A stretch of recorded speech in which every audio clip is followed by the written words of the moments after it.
get into it with y'all because y'all ain't got no respect. What's up, bro? What's up? August 13th, 2025, 6:14 p.m.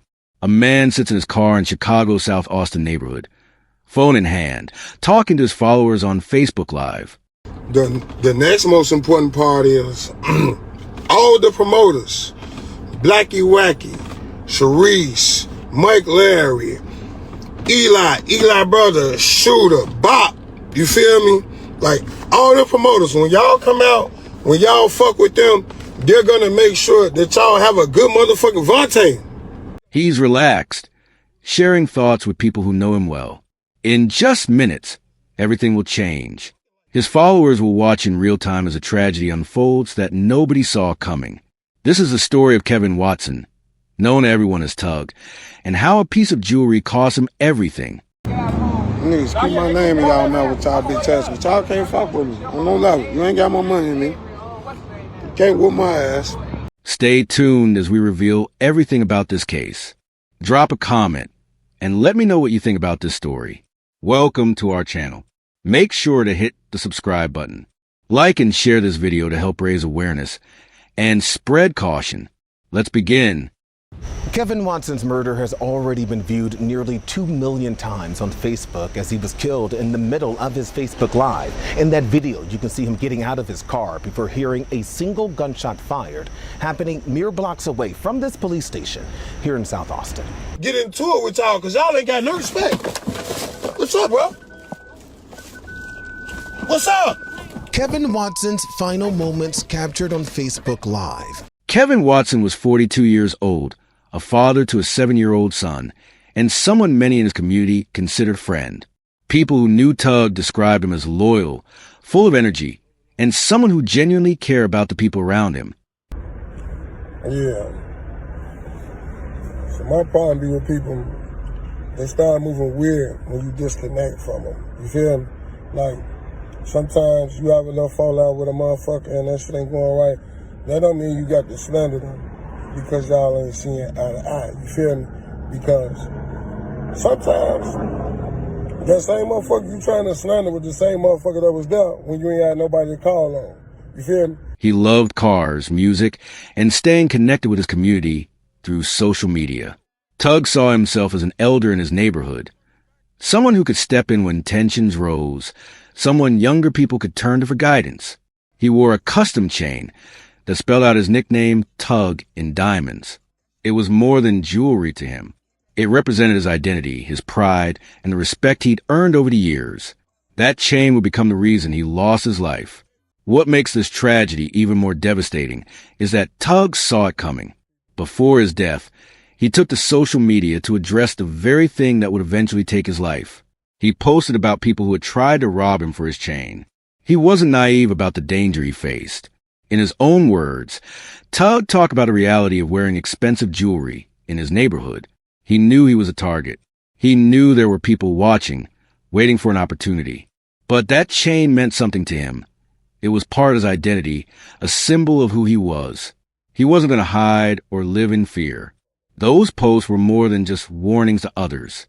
They were a glimpse into the constant tension Tug lived with, the choice between expressing himself and staying safe.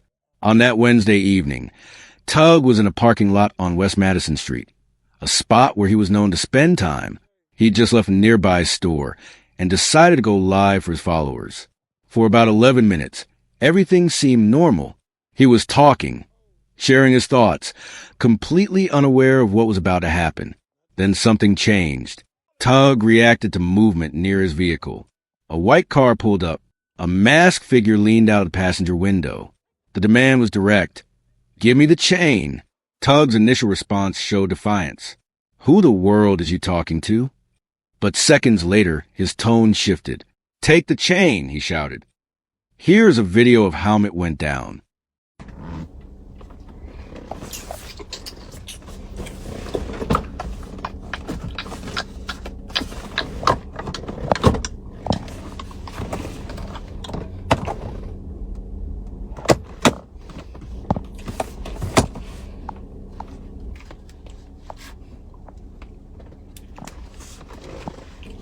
Fucking son, killing me.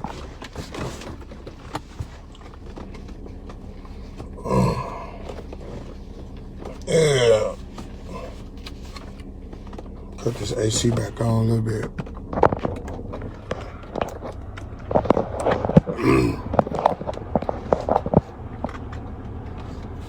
Yeah, buddy. Big Mike. It's crazy, ain't it? Good evening, good afternoon. So, as y'all know, you feel me?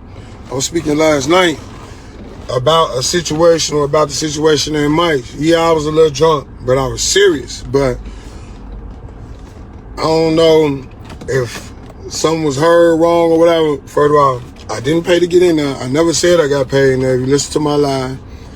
The next most important part is all the promoters, Blacky Wacky, Sharice, Mike Larry, Eli brother, Shooter, Bop, you feel me? Like, all the promoters, when y'all come out, when y'all fuck with them, they're gonna make sure that y'all have a good motherfucking Vontae, you know what I'm saying? Tay. All them people, they're gonna make sure you have a good time at the shit they promote at. They gonna, you feel me? They gonna talk to you, they gonna handle, they gonna make sure all that shit is dead. Like I said, the promoters are my people. You feel me? They get and they make shit happen. But me going outside and being around the club life and shit like that, you know, like, it be people asking me to promote. You feel me? Man, though, you should throw your hat around, you should promote, because you can bring motherfuckers out type shit. You feel me? But I don't, like, the promoter's cool. I learned a lot from them. If I did want to do that shit and bring people out, because as much as I'm out, what's up, bro? As much as I'm out, I really could. The problem is, or never will be, an issue with promoters or the promoters. The issue be with the owners. And the owners don't fucking, the owners do not, they own the shit, you feel me? They have the security. They pay the security. You feel me? You got to teach your security. You feel me? Or have them when you got somebody coming in visiting your motherfucking establishment, like, to show respect and love to your patrons. At the end of the motherfucking day, the promoters, not a problem. They have a hard time to park. They have a hard time to do a lot of shit in that shit because they got to argue with the owners. You feel me? And owners, I don't give a fuck how y'all feel. Yes. It don't matter. I'm tagging all promoters. I should have tagged you too. It don't matter. I'm just talking about period. No matter where you at as a promoter, I can tag anybody. It ain't about Taco 2. It ain't about, I'm clearly saying I fuck with all promoters. So I can tag all of y'all. Y'all don't want me tagged, then whatever. I'm tagging y'all ass. You feel me? On what I'm saying. Talk to me when you see me in person. Like I said, I fuck with all the promoters. Yo, I fuck with all the promoters. Y'all my people. When I come out, we get sessions. We have a good time. I never had an issue with no promoter in the history of me coming outside. Again, I never had an issue with no promoter in the history of me coming outside. I fuck with y'all. I support every promoter because y'all my people. You too, Dianca, so shut your ass up. I support my people. The issue is not with y'all. The issue is with the owners, with their security. Like, all this shit, they don't treat them. Even when you go to Bevy, bro, you feel me? Like, y'all know, bro, like, a motherfucker then they gotta pay their rent to get inside some of these motherfucking clubs and bars. You feel me? Hold on. If I come in with a hat, you gonna say, oh, okay, you can't wear no hats in here. So I gotta pay you $100 to wear my hat up in this bitch. Oh, okay, cool. Shut your ass up, though. I'm in business right now. So I gotta pay $100 to wear my hat up in here, you feel me? I can't wear gym shoes. I gotta pay another $100 to wear my gym shoes. Then I still gotta pay $60 at the door to get in this motherfucker. You feel me? And then, come on, man. Then I gotta get up here to drink some motherfucking $25 a shot. Like, all this shit that y'all do, bro. We paying $300 before we even get inside y'all establishment. Mind you, we coming to support y'all. So again, there's never an issue with the promoters because, and then y'all don't get them, they don't get y'all promoters enough love and respect for what y'all do. Y'all actually bring motherfuckers out to their establishment and to their venues. You feel me? You too, cuz.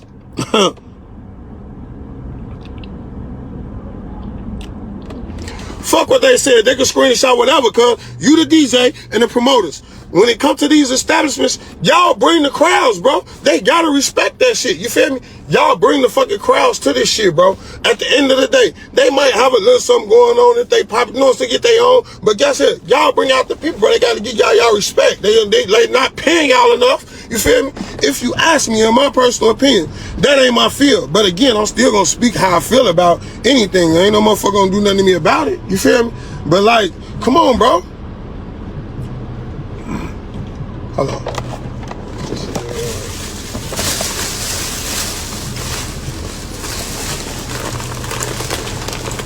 Tell them to pull down.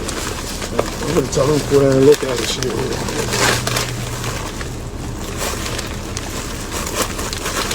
10 minutes. I'm right here. Alright.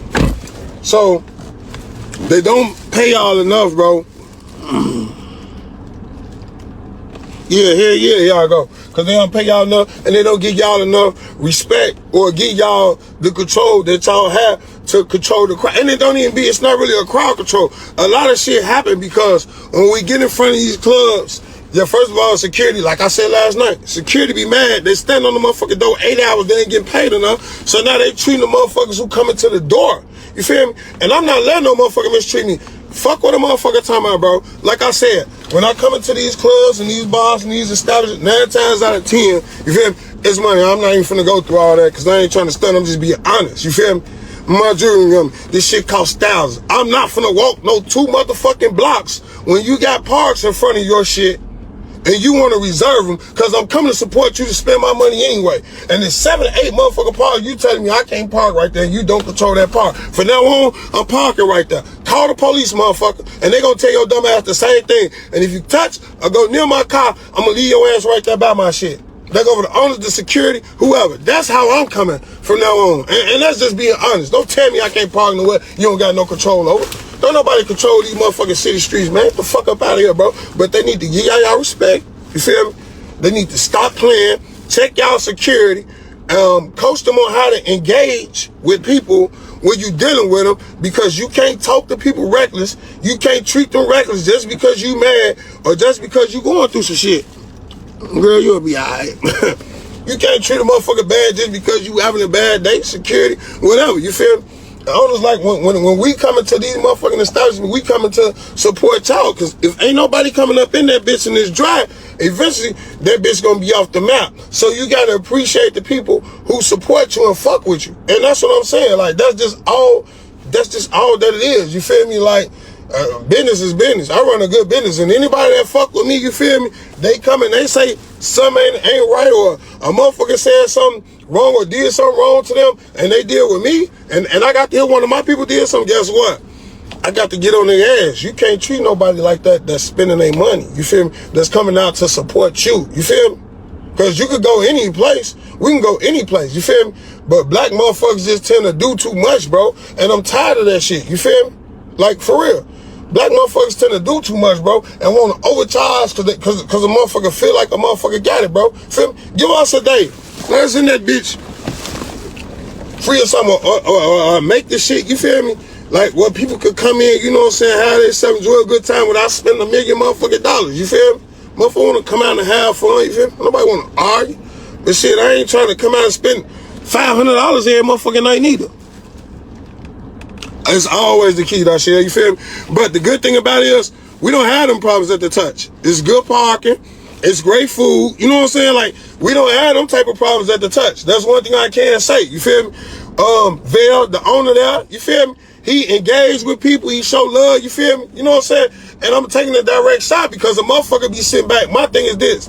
If you're a manager, if you're a security, if you got anything to do, even the promoter step in, you feel me? My thing be when people get positions or they get places, they get too big headed. It's like, okay, I got it going now. Like, you just here. Like, I don't give a fuck what you own. You know what I'm saying? Like, you not that big in this shit. You feel me? Like, get the fuck up out of here. You feel me? So, if you got a manager like yesterday at Mike's, the manager see me, bro. That nigga see me. I don't know his motherfucking name, and I let him know. Bro, you see me complaining. You see me saying something. You sitting there, nigga, and you looking at me like, you ain't tried to address me like, hey, homie, can I help you? And this the thing, though. This is what I said, though. I said, okay, listen. I've been in this motherfucker an hour now. You know what I'm saying? I've been this motherfucking hour now. My people that came up here, they said they can't get up here. I say, listen, bro, it's 7, 8 parts open, bro. Y'all want us to park 2 blocks just to come fuck with y'all when y'all know somebody come. I've been here over an hour now. You feel me? Taco Tuesday, when I approached them, it was after 11 o'clock. Taco Tuesday usually shut down about 12 o'clock, 1:30. If you got 7, 8 parts open by then, bro, 9 times out of 10, ain't no motherfucker coming there, bro. You feel me? So this what I said. I say, listen, bro, if they do come, let us park right here. You feel me? If they do come get me. We'll move the car so they can get the space. We will move our car, whatever car we need, so they can get the space. Just let us get the park. So now oh no, we can't do that. No, you just gotta find somewhere else to park. Who the fuck is you talking to? You feel me? Like, who the fuck is you talking to for real, even talking like that? Like, that be the shit, and that's what make a motherfucker be wanting to get into it with y'all, because y'all ain't got no respect. What's up, bro? What's up? Hell no. Take the fucking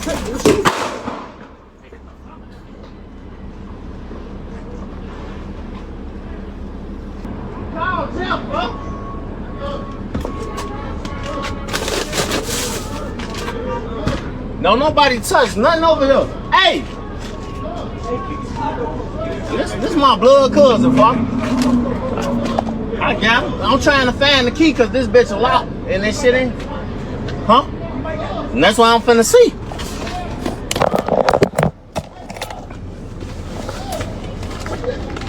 Foul! Alvin Jackson, a close friend who witnessed a confrontation, later described what he saw. Tug struggled with his attacker over a weapon. One gunshot rang out. Tug collapsed. The camera was still recording as bystanders rushed to help. Voices filled the air. "Hey, Tug, call the police." I wouldn't let him walk out the store. He's a good man for this community. No matter what he done, he helped people, you know?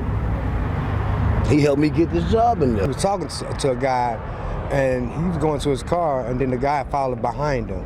So when the guy followed behind him, pulled a gun on him. So he was trying to wrestle with the gun, and the gun went off. I rubbed his palm, and I squeezed his hand. He wouldn't squeeze back. We're gonna have to figure out how to move on and be strong day to day and help each other get past this, because this didn't just hurt one person, this hurt a lot of us. Emergency responders arrived and transported Tug to Mount Sinai Hospital. At 6:52 p.m., Kevin Tug Watson was pronounced dead from a gunshot wound to the chest. The Tug chain was found on the ground at the scene, covered in blood and fingerprints. It was now evidence in a murder investigation. The live stream video went viral, viewed over 2.5 million times. Millions of people were forced to witness the final moments of a man's life. Chicago Police Department Area 4 detectives are investigating this case as a targeted robbery. The suspect was described as wearing a black ski mask and fleeing in a white vehicle toward the Eisenhower Expressway.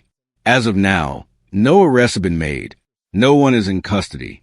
Police are urging witnesses to come forward with any information that could help solve this case. This wasn't an isolated incident. Just 48 hours before Tug was killed, 26-year-old Brandon Maxey was shot and killed on the same block. South Austin ranks among Chicago's most violent neighborhoods, with deep-rooted issues including poverty, limited job opportunities, and underfunded community resources. The pattern is clear. Flashing jewelry and wealth on social media can make anyone a target. A robbery in broad daylight, streamed live to the world, shows how brazen violence has become. Community members are asking themselves tough questions. When do we start calling ourselves out for all these unnecessary killings? Kevin Tug Watson was more than a viral video. He was more than a statistic. He was a father who loved his son, a friend who made people laugh, a community figure trying to make a difference, someone with dreams and people who loved him. His life was taken over a piece of jewelry. His death was witnessed by millions, but justice remains out of reach. His family is left with an empty seat at the table, a child asking where daddy went. This is the human cost of violence that Chicago faces every single day. Tug's story is a reminder that life is precious and can be taken in an instant. If this video touched you, Hit the subscribe button and turn on the notifications so you never miss our coverage of cases that need attention. Share this video to help keep Tug's memory alive and to remind people about the real consequences of violence. What changes do you think would actually make a difference in preventing tragedies like this? Your voice matters. Drop your thoughts below. To the Watson family, our hearts are with you. Tug deserved better. To anyone watching, cherish the people you love, because tomorrow is never promised. And to whoever took Tug's life, justice may be slow, but his family won't stop fighting until you're held accountable. Rest in peace, Kevin Tug Watson,